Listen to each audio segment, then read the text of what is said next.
What's going on, everybody? Welcome back to Talkin Sports with Jake. Hope you're all doing well.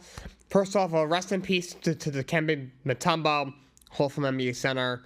It was announced that he passed away, unfortunately, from brain cancer. Only 58 years old, too, which is very, very young. My parents are just about that age. So very, very young. A little stunning. But rest in peace to Dikembe Mutombo, one of the greatest centers in NBA history. There was a big trade in the NBA a few days ago involving my New York Knicks. Knicks trade Julius Randle and Dante DiVincenzo to the Minnesota Timberwolves for Karl Anthony Towns. So there's been a lot of rumors for a while that Towns could be going to the Knicks, because we pretty much all knew the Knicks were most likely going to lose Isaiah Hartenstein in the offseason because they just couldn't offer him the amount of money the Thunder could because of the new CBA rules that were put in a couple years ago. Obviously, the Knicks were only able to offer him 4 years, $76 million. That's $19 million a year. He got 3 years, 100. I think 3 for 100 or something like that, or 3 for 90 from the Thunder. That's in total money. It's like $50 million more, and that's like another like $11 or $12 million a year. It's, you know, kind of for Hartenstein, especially a guy like that who just come off a career, you know, his best stretch last year with the New York Knicks. This is his chance, and maybe his only chance to really catch out in free and say he had to take that. He wanted to the Knicks, but just that's so much money. Plus, he's in a great spot with Oklahoma City Thunder, who were the 1 seed in the West last year. We're in the conference semis. Now have a shot to be a legit title contender. So need the big, especially with Mitchell Robinson on the shelf the first few months of the season, it looks like. So overall, I think it's a solid trade for the New York Knicks. I've never been a huge Towns guy. I've probably said it on the show. I've definitely said it off camera that I've never been a huge fan of him. Doesn't play a lot of defense. He this year in the playoffs wasn't super consistent.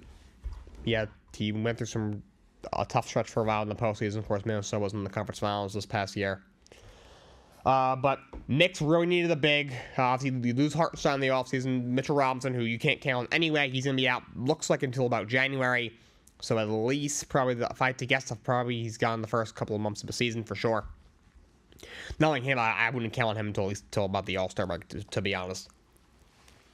So the only big year we have was Precious Achiuwa, who I think is a solid number 2 big man. He played very well for the Knicks last year, and then he stepped up in the midst of all the injuries the Knicks had last year. But, you know, he's not I don't even know, I'm not able to give you what Hartenstein gave you, though Tom Thibodeau was very good at getting the best out of his players. He's done it pretty much everywhere he's been. But still, you don't want to go into the season when you're expected to be a title contender, and your only centers on your roster are Precious Achiuwa, who's not a starting center in the NBA, and Jericho Sims, who, honestly, I like the talent of him coming out. I thought he was worth the flyer of the second round when they drafted him. Can jump out of the gym, but really is not a skilled NBA player. I don't really think belongs in the NBA, to be honest. There's a reason that, you know, even with the Knicks only having 7 very healthy players last year, he still didn't really get into the game. The guy isn't that good. So, you give up Randle. I've always been a fan of Julius Randle. I thought he got a little bit too much hate. Yes, he's not a good defender, and he has not shown up in the playoffs in either of his stints. He's been in the playoffs, obviously, this past year he was injured. But still, the guy in the regular season is it's a very, very good player. I know, you know, he had, you know, at the start of his time with the Knicks, he was a little bit inconsistent. He had some attitude problem, but he over the last 2 years, he cleaned that up.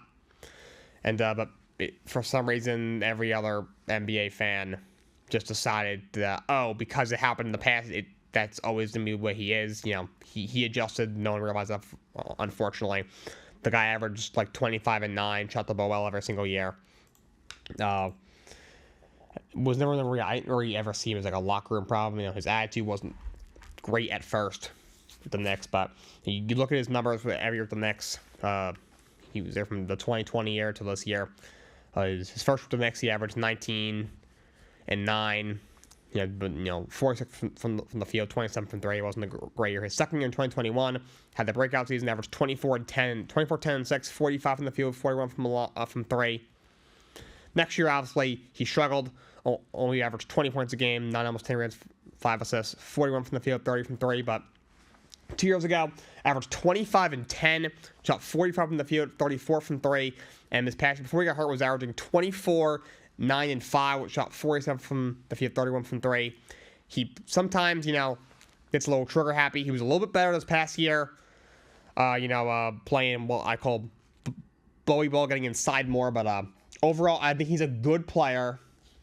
Obviously, has his limits because he doesn't play a lot of defense, and he has not shown up in the playoffs at all and throughout his career. And he likes to play iso ball a lot. Doesn't really work a lot of times. There's a lot of today's NBA. There is a lot of iso ball compared to other eras. But when you're on a team with Jalen Brunson, there really isn't there's no real reason for you to be playing iso ball. So Towns is probably a better fit than Julius Randle. Towns, obviously he's going to be shooting threes a lot, but I wouldn't really say he plays a lot of iso ball. I'm sure part of it was they had Anthony Edwards. You're not, if your name's Anthony Edwards on the Timberwolves team, you're not really going to be playing iso. And you have Dante DiVincenzo, who I liked. He had a good year from Knicks last year, averaged 15 points a game, shot the ball very well from beyond the three-point line. He shot 40% from 3 last year. But, that's his game. Now, he's a three-point shooter. Your typical white guy in the NBA. Can shoot with 3, but can't do a whole lot else. Not a super great athlete. Doesn't wife his passing or, on the glass. He's a decent defender, but not going to, blow you away by not being the best defender on his team. But he was a good player. I liked him. Obviously had some great moments. Had some big games last year. Hit some big shots. Obviously the game-winning 3 and game 2 or 3 against Philadelphia was iconic. One of the greatest shots in Knicks playoff history. And was always a good guy.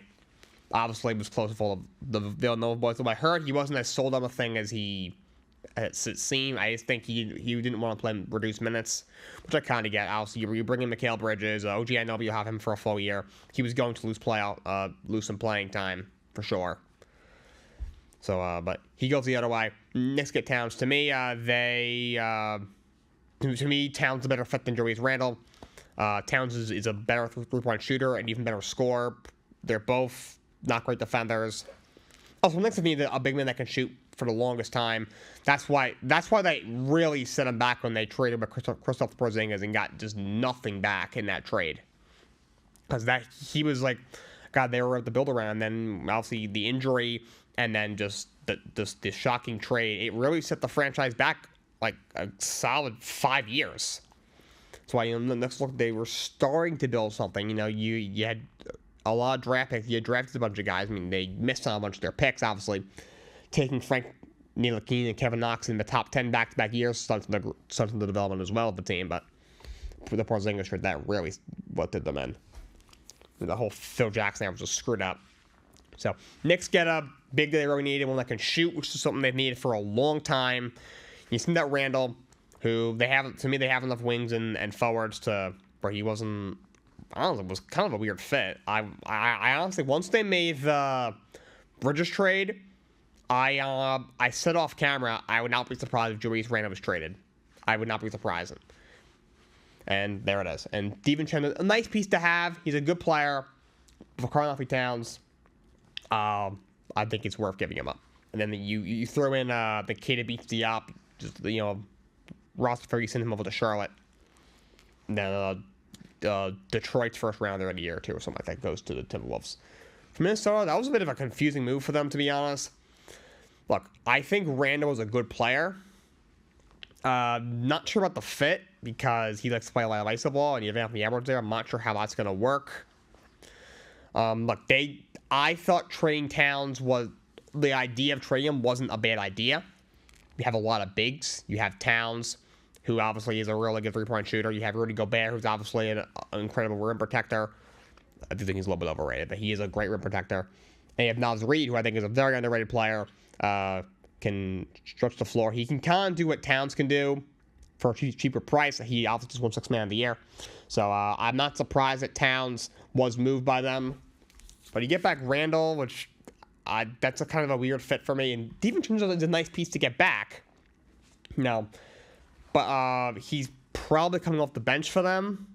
because in your backcourt you already have Mike Conley, and of course you have the average. At the 3, I assume you're still starting Jay McDaniels because of what he brings on the defensive end, and he can score as well. He's a really good player, very underrated. So again, nice piece to pick up, but so I'm not sure if it was worth it for them.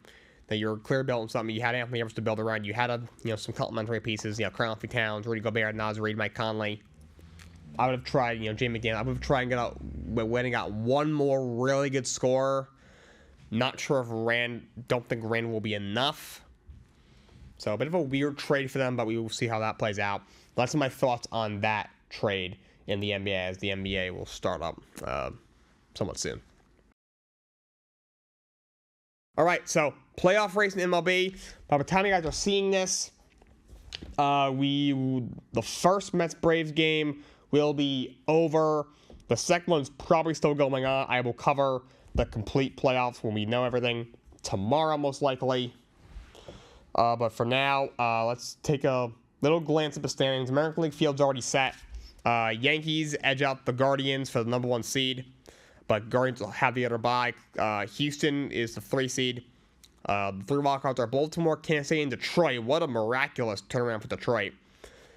Thinking like August 10%, I think they were like 8 games under 500. We're way out of things, right? 10 games out of things.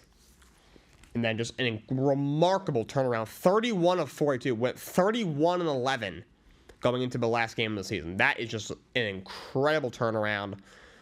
That's right when Javier Baez got hurt, which is kind of funny. It tells you how bad he is. That screams least valuable player to me.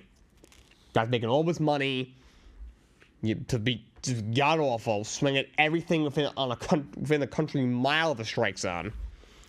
And, as soon as he gets hurt, the team just goes from one of the, not-so-great teams in the league, a below-average team, to one of the best teams in the league, just like that.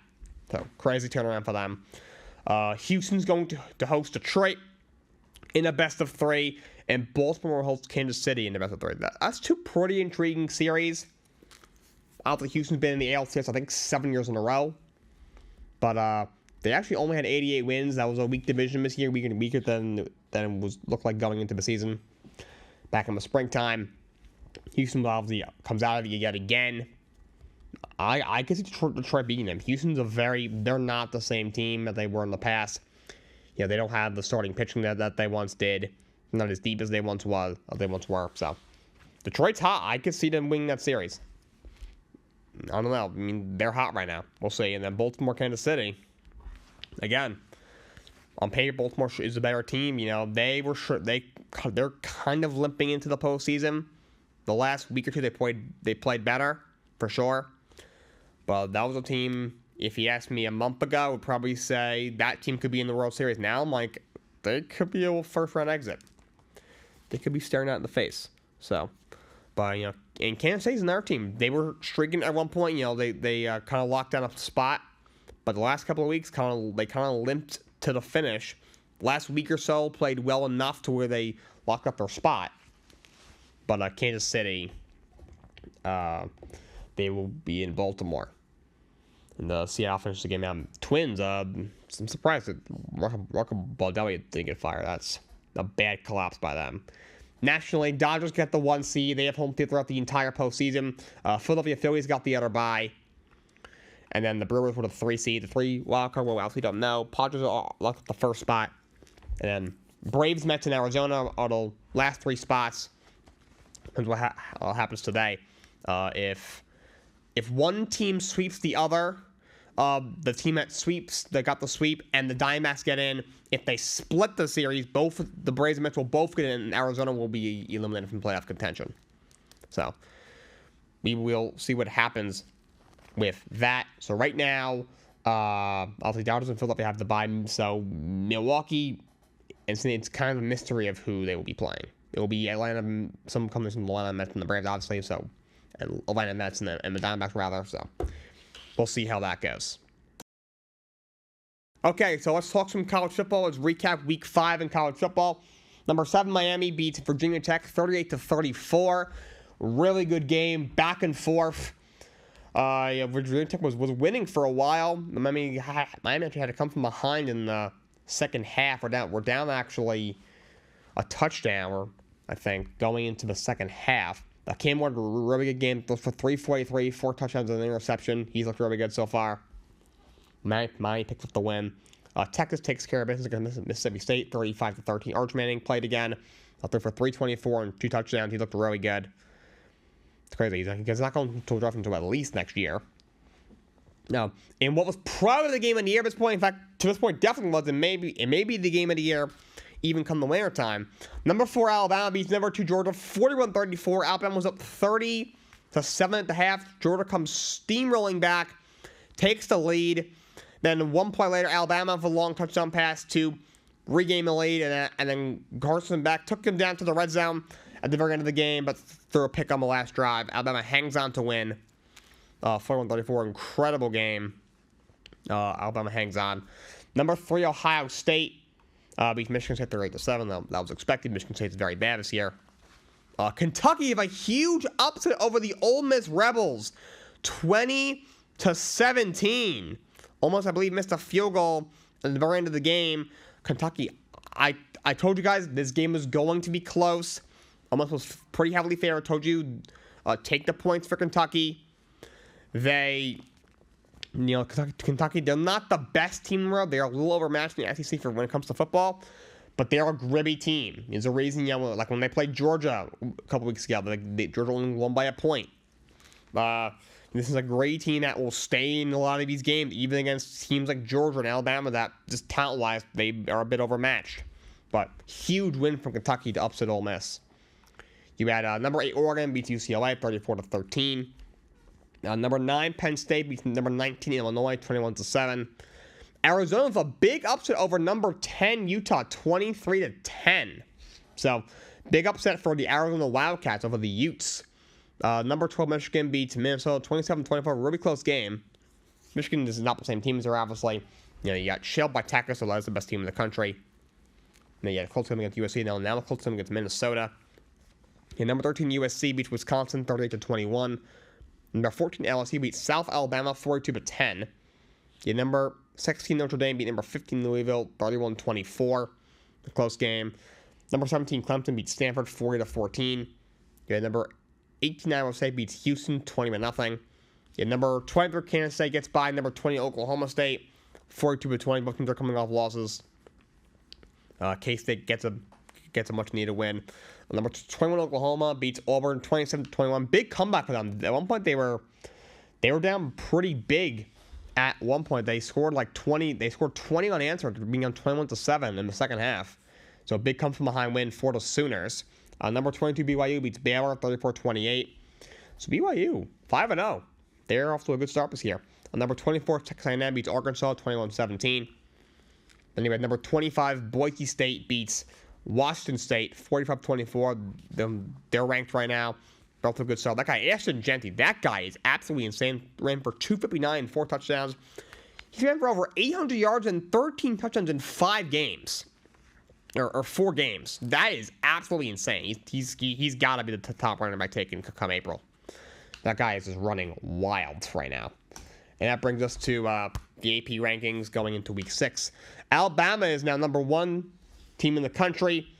Texas down to number 2. Ohio State remains number 3. Tennessee is now 4. Georgia slips down to 5. Oregon up to number 6. Penn State up to number 7. Miami is now number 8. Missouri at 9. Michigan into the top 10. At the 10 spot, USC is now 11th. Almost plummets down to 12th. LSU is now at 13. Notre Dame at 14. Clemson up to 15th. Iowa State 16. BYU shoots up to 17th in the country. Utah plummets to number 18. Number 19 is Kansas State. Boise State up to 21st. Louisville plummets down to 22nd. You had Indiana, who sneaks into the rankings. They're 5-0. Beat Maryland by 2 scores this past week. 23rd. Oklahoma down to 24th. And UNLV is now ranked. They're off to a good start. 4-0 this year. From the Mountain West Conference. They are ranked at 25th. All right, so let's recap NFL Week 4. I got something coming with the Jets. Not happy. I'll get to that in a minute. But obviously, Thursday Night Football, Cal beat the Giants 2015. Talked about that game on my live stream. Obviously, this is not a live stream, obviously, but we will be doing that. I'll be doing that more going forward. Falcons over the Saints 26-24 as they sneak by. Bengals over the Panthers, 34-24. Angel played a pretty good game. Bengals sneak by and get their first win of the season. Both teams are now 1-3. Bears for win over the Rams, 24-18. That Rams team is really banged up. You know, their receiving core is just depleted right now, and that defense also isn't that good. Vikings over the Packers, 31-29. Sanders, another really strong game. 3 touchdowns for him. They're up 20-0 at one point. Packers came all the way back and made it a really close game. Jordan Love, obviously, first game in a few weeks. But Vikings win 31-29. Packers do lose Christian Watson, one of the receivers in the game. He'll probably go on IR, it looks like. But Vikings 4-0, they look really good. Texans over the Jaguars, 24-20. Trevor Lawrence, not a great game again. Colts over the Steelers, 27-24. They have an upset. Colts, Steelers was their first game of the season. Colts pick up a much-needed win. And the Broncos beat the Jets 10-9. The Jets need to fire Robert Saleh. The guy is absolutely horrible. He absolutely sucks and is a pathetic head coach. He is the worst coach in the NFL right now. The guy sucks. 13 penalties, including 5 false starts. You look undisciplined and unprepared against the Denver freaking Broncos. You're at home against an inferior Broncos team, basically the same team, except with somehow worse quarterback play than you had last year, that you beat last year. You're at home. Bo Nix threw for 60 yards. He had -7 passing yards in the first half. -7, and you lost. How do you lose that game? They look so unprepared. They were so undisciplined. That is ridiculous. The fact that he still has a job is beyond me. That coaching staff absolutely sucks. It's so bad. And Aaron Rodgers is ignoring him right now. His comments about the cadence. So let me get this straight, Robert. Aaron Rodgers has made a Hall of Fame career of being the guy who who has the cadence that he has, is able to change a play and see things before they happen at the line of scrimmage. And every time yourself, throw that all the way out the window. What is wrong with you? You absolutely suck. You are a complete buffoon. The guy is absolutely horrible. This coaching staff is going to hold the team back.